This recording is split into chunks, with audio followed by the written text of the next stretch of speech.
सोनिया नागलोई हत्या मामला दिल्ली के नागलोई इलाके में हुई एक ऐसी घटना है जिसने न केवल स्थानीय समुदाय को झकझोर कर रख दिया बल्कि पूरे देश में सनसनी फैला दी। यह मामला प्रेम, विश्वासघात और क्रूरता की एक दर्दनाक कहानी है जिसमें एक 19 वर्षीय युवती की हत्या उसके प्रेमी और उसके दोस्तों द्वारा की गई। आज हम आपको इस मामले के हर पहलू को विस्तार से समझाएंगे, जिसमें सोनिया की पृष्ठभूमि, हत्या की घटना, पुलिस की जांच और सामाजिक प्रभाव शामिल है। सोनिया, जिसे लोग प्यार से सोना भी बुलाते थे, दिल्ली के नागलोई इलाके में अपने परिवार के साथ रहती थी। वह 19 साल की थी और 7 महीने की गर्भवती भी थी। सोनिया का परिवार मूल रूप से बिहार के दरभंगा से था, जो लगभग 30 साल पहले दिल्ली आकर बस गया था। सोनिया के पिता शंकर मंडल, माता रंजना देवी और बड़ा भाई मनीष सिंह के साथ वह एक किराए के 2 कमरों के मकान में रहती थी। परिवार की आर्थिक स्थिति सामान्य थी और वे नागलोई के एक पुराने मकान में किराएदार के रूप में रहते थे। सोनिया एक सामान्य युवती थी जो सोशल मीडिया पर काफ़ी सक्रिय थी। उसके इंस्टाग्राम अकाउंट पर लगभग 6,700 फॉलोअर्स थे और वह अक्सर अपने प्रेमी सलीम, जिसे वह संजू और भूत के नाम से बुलाती थी, के साथ तस्वीरें और वीडियो साझा करती थी। सोनिया ने अपने फ़ोन में अपने बॉयफ्रेंड सलीम का नंबर भूत के नाम से सेव किया था और जब परिवार वाले पूछते थे वह किससे बात कर रही है, तो वह हंसकर कहती, भूत से बात कर रही हूँ। यह मजाकिया उपनाम बाद में एक भयावह सच्चाई बन गया। सोनिया और सलीम की मुलाकात 1.5 से 2 साल पहले हुई थी। सलीम, जिसका असली नाम मोहम्मद सलीम था, लेकिन वह सोनिया के सामने खुद को संजू के रूप में पेश करता था। नागलोई में ही सोनिया के घर से लगभग 500 मीटर की दूरी पर रहता था। सलीम आसपास की फैक्ट्रियों में मजदूरी करता था। दोनों की मुलाकात कुछ कॉमन दोस्तों के जरिए हुई थी और धीरे धीरे उनकी दोस्ती प्रेम में बदल गई। सोनिया और सलीम का रिश्ता सोशल मीडिया पर भी खुलकर सामने आता था। दोनों अक्सर एक दूसरे के साथ तस्वीरें और वीडियो पोस्ट करते थे। सोनिया सलीम से गहरा प्यार करती थी और साथ ही साथ उसके साथ ज़िंदगी बिताने का सपना देखती थी। उसने सलीम को अपना पहला और आखिरी प्यार माना था। हालांकि सलीम के परिवार और सोनिया के परिवार को इस रिश्ते से आपत्ति थी। सोनिया का परिवार सलीम के धर्म से अनजान था और बाद में जब उन्हें सलीम का असली नाम और पहचान पता चली तो यह उनके लिए एक झटका था, बहुत ज़ोर का झटका था। सोनिया ने सलीम पर शादी के लिए दबाव बनाना शुरू किया, खासकर तब जब वह गर्भवती हो गई। वह 7 महीने की गर्भवती थी और सलीम के साथ हमेशा के लिए रहने का सपना भी देख रही थी। उसने करवा चौथ का व्रत भी सलीम के लिए रखा था, जो सनातन धर्म की परंपरा में पति की लंबी उम्र के लिए रखा जाता है। लेकिन सलीम इस रिश्ते से पीछा छुड़ाना चाहता था। सोनिया की शादी की मांग और गर्भावस्था उसके लिए बोझ बन गई थी। 21 अक्टूबर 2024 को करवा चौथ के दिन सलीम ने सोनिया को मिलने के लिए बुलाया। उसने सोनिया को बताया कि वे चंडीगढ़ में हमेशा के लिए बस जाएंगे।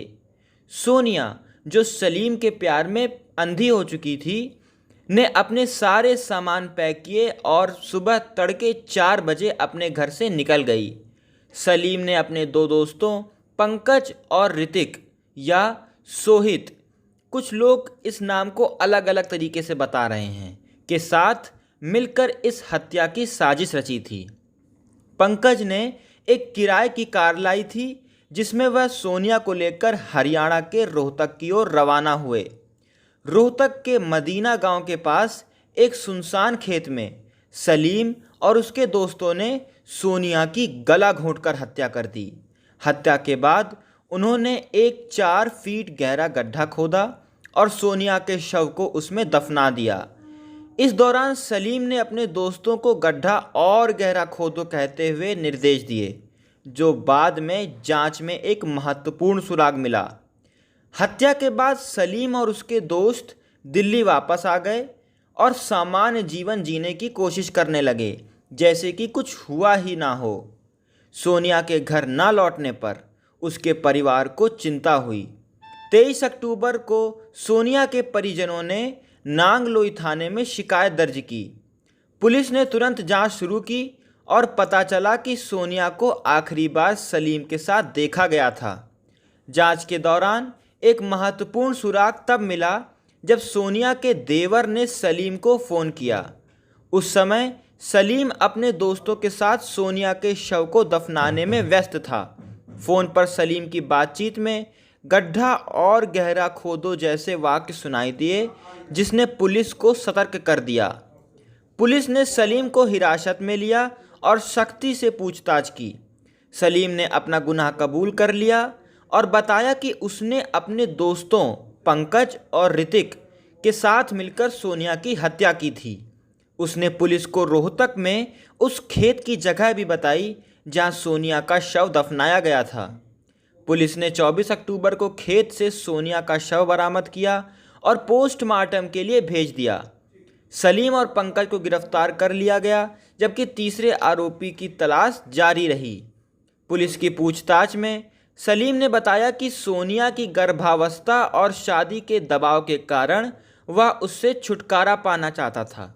उसने सोनिया को गर्भपात के लिए कहा था, लेकिन सोनिया ने इनकार कर दिया।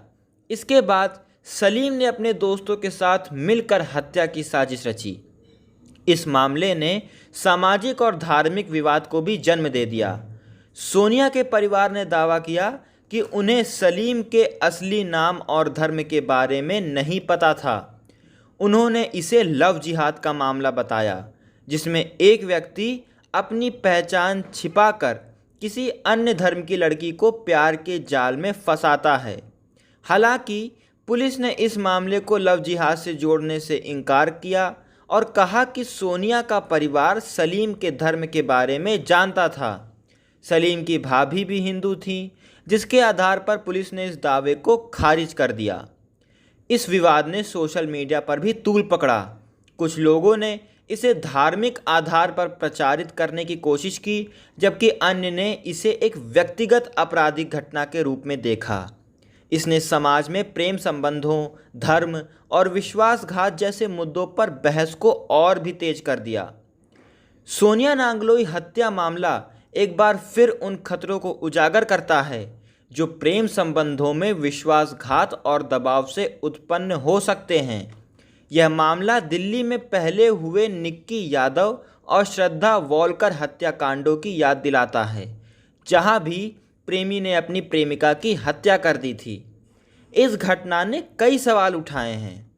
सोनिया जैसी युवतियां जो प्रेम में पूरी तरह से अंधी होकर, पागल होकर, कुछ समझ नहीं आता है ऐसा हो जाती हैं, अपने साथी पर भरोसा करती हैं, अवसर खतरे को भांप नहीं पाती, अनजान रहती हैं खतरे से और अपने प्रेमी की बातों में करती जाती हैं जो वो उनको कहता है। इस मामले में सोनिया को सलीम की असली मंशा का अंदाजा ही नहीं था। सोनिया के परिवार को उसके रिश्ते की जानकारी थी, लेकिन उन्होंने इसे रोकने के लिए पर्याप्त कदम नहीं उठाए, उसे इग्नोर किया। और जब उसे इग्नोर किया तो उसके बाद का परिणाम इतना भयावह हो गया कि उसके सोनिया के परिवार वालों को भी कुछ समझ नहीं आया। परिवार और समाज को युवाओं के रिश्तों पर खुली बातचीत करने की ज़रूरत है, क्योंकि वह उनके ज़िंदगी से, उनके मेंटल हेल्थ से जुड़ा होता है और कोई भी इग्नोर किया गया चीज़ उनकी ज़िंदगी में एक बड़ा मोड़ ला सकती है जो उनके लिए घातक भी हो सकता है। सोनिया और सलीम का रिश्ता सोशल मीडिया पर खुलकर सामने आया था। सोशल मीडिया ने जहां उनके रिश्तों को बढ़ावा दिया, वहीं इसने सलीम की असली पहचान को छिपाने में भी मदद की, क्योंकि वह मुस्लिम होकर एक हिंदू नाम से बात कर रहा था सोनिया से। इस मामले में दिल्ली पुलिस की त्वरित कार्रवाई सराहनीय रही। हालांकि ऐसे अपराधों को रोकने के लिए और भी सख्त कदम उठाने की ज़रूरत है। साथ ही साथ सख्त कानून की भी बहुत ही ज़्यादा से ज़्यादा ज़रूरत है इस समय। सोनिया नांगलोई हत्या मामला एक दुखद और शिक्षाप्रद घटना है जो समाज को कई सबक देती है। यह हमें यह सोचने पर मजबूर करता है कि प्रेम और विश्वास के नाम पर कितनी आसानी से किसी की ज़िंदगी छीन ली जा सकती है। सोनिया की कहानी एक चेतावनी है कि प्रेम संबंधों में सावधानी और जागरूकता बेहद ज़रूरी है। साथ ही यह समाज और परिवार को यह भी सिखाता है कि युवाओं के साथ खुली बातचीत और मार्गदर्शन कितना महत्वपूर्ण है।